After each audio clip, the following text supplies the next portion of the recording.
Stories and Documentary Network. Welcome to a fascinating journey through the annals of history as we delve into the rich tapestry of the Byzantine Empire, a remarkable civilization that left an indelible mark on the world. Spanning the remarkable period from 330 to 1453, the Byzantine Empire, also known as the Eastern Roman Empire or Byzantium, ascended to unparalleled heights under the visionary leadership of the first Constantine. It was under his auspices that the legendary city of Constantinople was anointed as the majestic epicenter of this formidable empire. The territorial canvas of the Byzantine Empire underwent a continuous metamorphosis, embracing regions across the expanse of Italy, Greece, the Balkans, the Levant, Asia Minor, and North Africa during the various epochs of its storied existence. Within the confines of these expansive borders, a bastion of Christianity thrived, uniquely adorned with Greek as its official language, thereby forging a distinct cultural identity that would endure through the ages. Moving beyond the conventional realms of governance, the Byzantines meticulously crafted elaborate political systems, intricate religious practices, and a magnificent legacy of art and architecture. These achievements, deeply rooted in the rich tapestry of the Greco-Roman cultural tradition, were not a mere continuation of ancient Rome but a synthesis of diverse influences that crystallized into the empire's unparalleled character. Beyond the constraints of temporal boundaries, the Byzantine Empire stands as the preeminent exemplar of medieval endurance, wielding a profound and lasting influence. Its echoes resound through the corridors of time, shaping the religious beliefs, artistic expressions, architectural marvels, and legal frameworks of Western states, Eastern and Central Europe, and even Russia. Join us as we unravel the secrets of Byzantium, exploring the legacy of an empire that continues to resonate in the very fabric of our world today. From its imperial heights to its enduring contributions, the Byzantine Empire remains a testament to the enduring power of human civilization.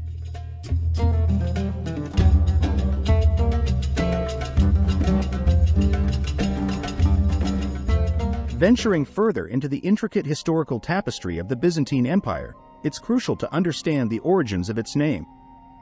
Coined by 16th-century historians, the term Byzantine draws its roots from the fact that the capital city, initially known as Byzantium, underwent a transformation and was later named Constantinople, present-day Istanbul. This nomenclature, while imperfect, serves as a convenient label, distinguishing the Eastern Roman Empire from its Western counterpart, especially pivotal after the fall of the Western Roman Empire in the 5th century. Yet, the very debate over the temporal boundaries of the Byzantine Empire underscores the complexity of its historical narrative. Historians grapple with varying perspectives, with some pinpointing the empire's inception at 330 Anno Domini with the foundation of Constantinople. Others anchor it to the fall of the Western Roman Empire in 476, the unsuccessful attempts by the first Justinian to unify the two empires in 565, or even the Arab conquest of Byzantium's eastern provinces circa 650. Nevertheless, a consensus emerges around the poignant date of May 29, 1453, marking the conquest of Constantinople by the Ottoman II Sultan Muhammad, signaling the culmination of the Byzantine Empire. Central to the empire's saga is Constantinople, a city that evolved into the wealthiest, most opulent, and preeminent Christian hub globally. Its significance transcends its economic prosperity, weaving into the broader discussion of ethnic and cultural diversity within the Roman world. Despite identifying as Romans, the Byzantines embraced a distinct identity. Their emperor bore the title Emperor of the Romans, and Constantinople itself was referred to as New Rome. However, the predominant language was Greek, underscoring that, culturally, the Byzantine Empire was more Greek than Roman throughout its extensive history.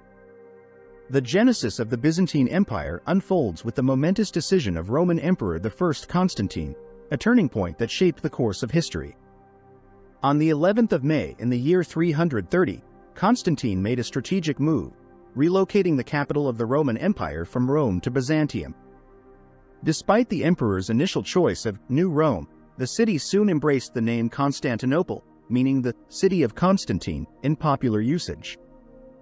Situated strategically, Constantinople possessed an exceptional natural harbor along the Golden Horn Inlet.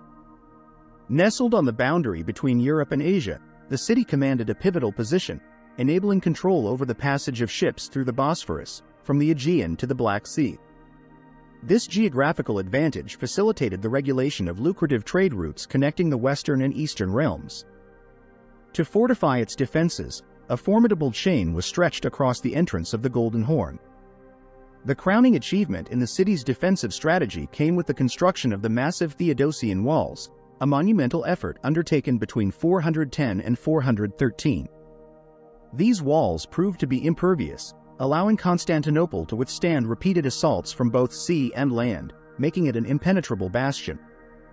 As the centuries unfolded, Constantinople evolved into a cosmopolitan marvel, adorned with spectacular structures that elevated it to unparalleled heights. The city's skyline was graced by architectural wonders, and its cultural tapestry became one of the finest of any epoch. Constantinople didn't merely thrive as a bastion of strength. It emerged as the wealthiest, most opulent, and preeminent Christian city in the world, leaving an indelible mark on the pages of history.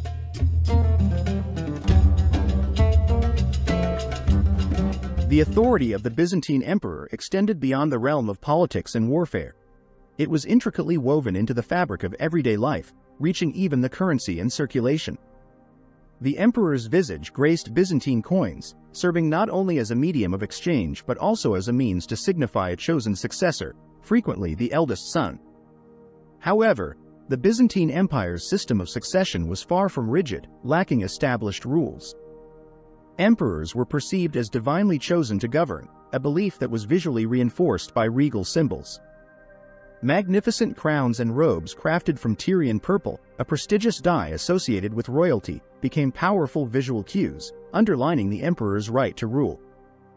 A clever marketing strategy employed by Byzantine rulers was the emulation of the reign names of illustrious predecessors, with Constantine being a perennial favorite.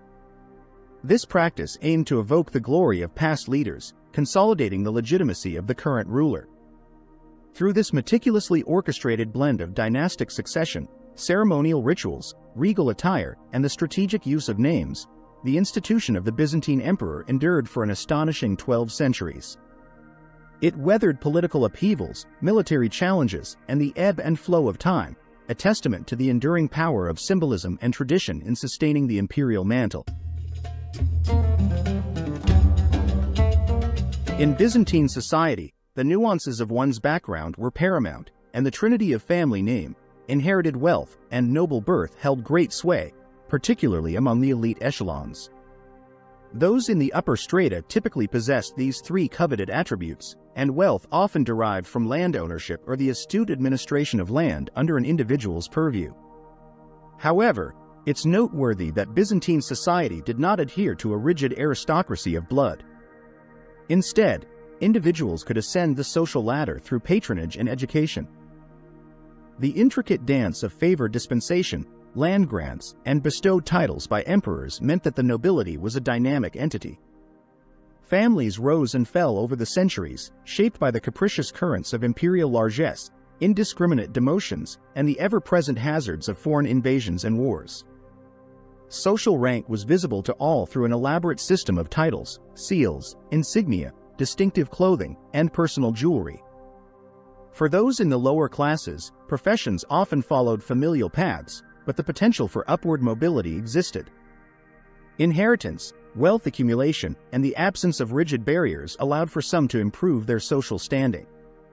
Occupations ranged from legal affairs, administration, and commerce, though the latter was not highly esteemed by Byzantines, to artisans, small land-owning farmers, those tilling the land of others, and finally, slaves, who, while not as numerous as free laborers, were typically prisoners of war.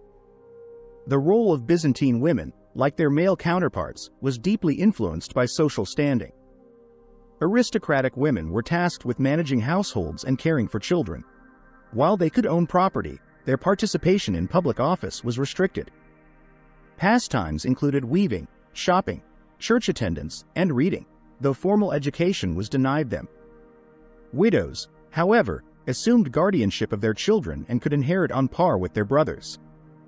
Beyond domestic roles, many women engaged in agriculture, manufacturing, and food services, with some enhancing their social status through marriage.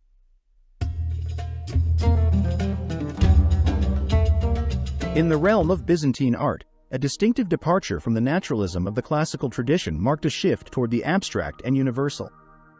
Artists of this era exhibited a clear preference for two-dimensional representations, reflecting a unique aesthetic sensibility. The scarcity of signatures on artworks predating the 13th century suggests that artists did not occupy a high social status in Byzantine society. A predominant theme in Byzantine art was the creation of works that conveyed religious messages, particularly emphasizing the imperative of salvation and the fortification of faith. Among the plethora of artistic expressions, wall mosaics, wall paintings, and icons held a central place. Icons, crafted in various materials, found particular favor in small painted wooden panels. Designed for portability or wall display, these icons were created using the encaustic technique, wherein colored pigments were blended with wax and burned into the wood as an inlay. The purpose of these sacred images was to establish a conduit between the observer and the divine. Typically depicted frontally with a nimbus or halo emphasizing their holiness, single figures in icons facilitated a direct connection with the spiritual realm.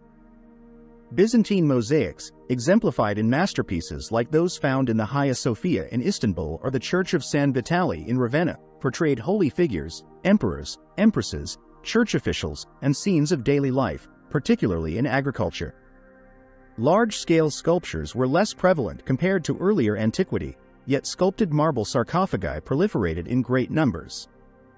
Metalwork, a distinctive Byzantine specialty, showcased intricate craftsmanship, often incorporating enamel work and cabochon semi-precious stones. Artisans excelled in producing high-quality plates, cups, various forms of jewelry, book covers, especially for Bibles, and reliquaries, boxes designed to house holy relics.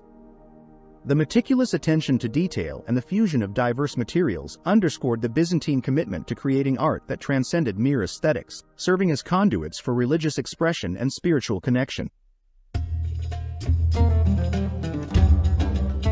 Byzantine architects, while maintaining a connection to the classical orders, embraced an eclectic approach that drew inspiration from diverse sources, including the Near East. In a departure from antiquity, the reuse of materials from older structures became a common practice, contributing to the varied and adaptive designs of Byzantine buildings. Functionality took precedence over form, with a notable focus on the interiors rather than the exteriors of structures. The Byzantines continued the construction of quintessentially Roman edifices such as arched aqueducts, amphitheaters, hippodromes, baths, and villas. However, they introduced new elements to the architectural repertoire, notably domed churches, walled monasteries, and more sophisticated fortification walls.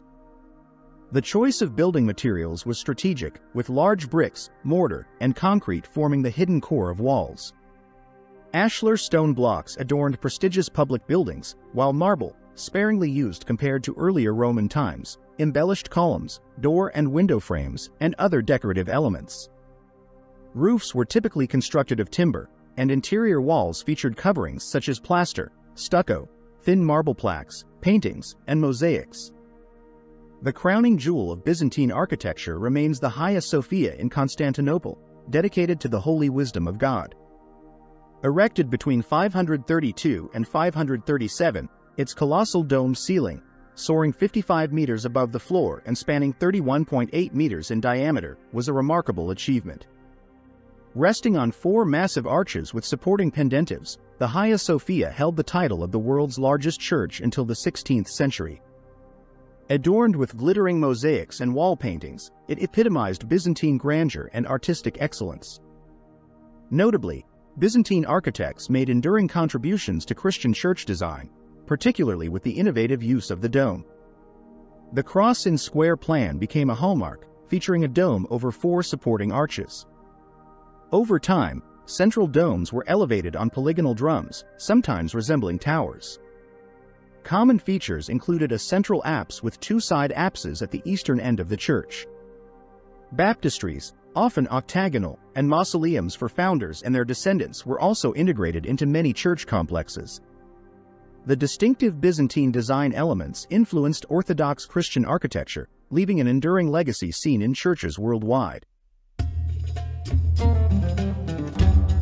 As Constantinople found itself once again under the rule of a Greek sovereign, the twilight of the Byzantine Empire cast its lengthening shadows. Despite the empire's struggle for survival into the 15th century, a profound transformation was underway, with the emperors gradually yielding precedence to religious officials. However, the Byzantine narrative met its denouement in 1453 when the formidable Ottoman Empire, steadily encroaching on Byzantine territory since the 14th century, laid siege to and captured Constantinople. This marked the poignant end of the Byzantine Empire, closing a chapter in history that had endured for over a millennium. While the Byzantine Empire faded into the annals of time, the city of Constantinople, reborn as Istanbul, emerged as a vibrant metropolis. Symbolizing a literal and metaphorical crossroads between Europe and Asia, Istanbul thrives as a testament to the enduring legacy of Byzantium. The echoes of Byzantine culture, religion, and governance reverberate through the city's intricate streets, its architecture, and the cultural fabric that weaves together the past and the present. Today, Istanbul stands as a living testament to the resilience and lasting impact of the Byzantine Empire, a bridge connecting the rich tapestry of history with the contemporary world. In conclusion, the Byzantine Empire stands as a captivating chapter in human history, marked by its longevity, cultural richness, and enduring influence. From its humble origins as Byzantium to its zenith as Constantinople, the empire left an indelible mark on the world. Its legacy is woven into the fabric of our contemporary existence, resonating through art, architecture, religious traditions, and political structures. As we traverse the intricate tapestry of Byzantine history, we uncover a civilization that embraced diversity, synthesized cultural influences, and stood as a beacon of strength for over a millennium. The strategic vision of the first Constantine, the grandeur of Constantinople, the resilient political and social structures, and the artistic expressions all contribute to the Byzantine legacy that continues to shape our world. The Byzantine Empire's story is not just one of conquests and defeats, but a testament to the enduring power of symbolism, tradition, and adaptability. Its influence reaches far beyond its temporal boundaries, shaping the development of Western states, Eastern and Central Europe, and even Russia. The empire's architectural marvels, artistic expressions, and intricate social structures have left an everlasting imprint on the course of human civilization. As we bid farewell to the Byzantine Empire with the fall of Constantinople in 1453, we witness the rise of Istanbul, a city that carries the torch of Byzantine culture into the present day. Istanbul stands as a living testament to the resilience of history, a bridge connecting the past and the contemporary world. The echoes of Byzantine culture reverberate through the city's streets, its architecture, and the cultural tapestry that binds together the rich heritage of Byzantium with the complexities of the modern era. So, let us continue to explore the wonders of history, unraveling the stories of civilizations that have shaped our world. If you enjoyed this journey through the Byzantine Empire, don't forget to like, share, and subscribe to stay tuned for more fascinating explorations into the annals of human history.